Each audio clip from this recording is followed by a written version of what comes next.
What are your favourite memories of playing sport as a child?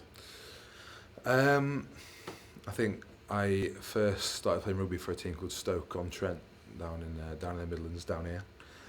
Scoring on the halfway line as a 6 or 7 year old kid is probably one of my favourite moments. Turning around to my dad thinking I've scored, who's standing on the sideline, and he's like, keep running, it's the halfway line.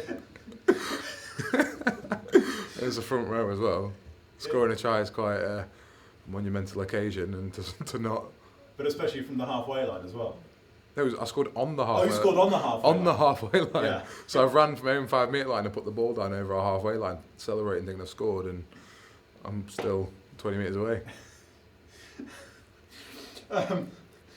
So your dad's telling you to keep on playing. So is Yeah. that the kind of encouragement that you wanted to hear from the sidelines, you know, in terms of to keep on playing as opposed to, Kieran, you put it down in the wrong place? Yeah. I think one thing growing up is that my mum and dad, regarding rugby, was always play one game, have a week of training. If you like it, carry on. If you don't like it, stop. I think that's a very important thing growing up, is kind of, you don't want to be forcing your kids to play anything that they don't enjoy, and his thing was always have a week of training, play a game, have fun. Enjoyment's the main thing. If you're having fun, you're enjoying it, you're going to learn. And growing up, that was always the thing. He was my coach for a good 5 years when I was growing up in the mini junior section at a Fylde Rugby Club. And him and all the coaches were very positive, always trying to help all the lads learn, and that's the main thing. With the other coaches' parents as well? Yes. So in terms of, when you having those parents getting involved as well, as opposed to it being something outside, does it matter a little bit more to players as a group, when you know it's your dads who are helping you out? Yeah, I think it all kind of, at that age, it was all kind of one big family. All the lads knew each other very well, all the parents knew each other very well, even the non-coaching parents still knew the coaching parents very well, and it was nice, yeah.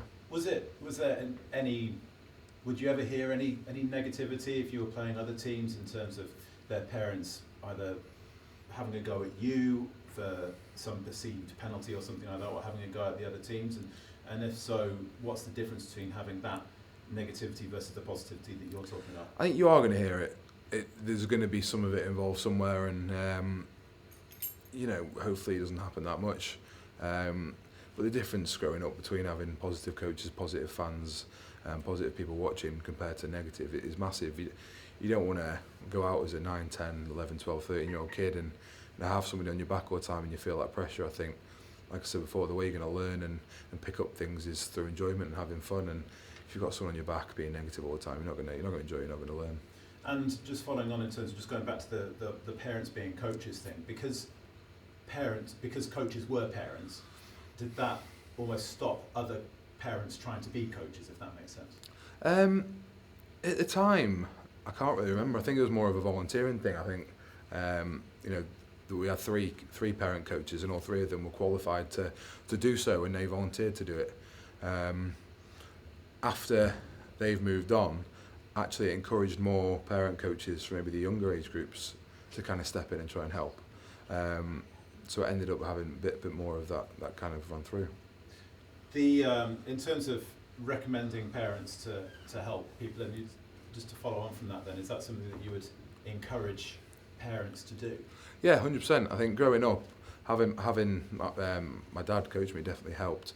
There's only so much I could learn off him.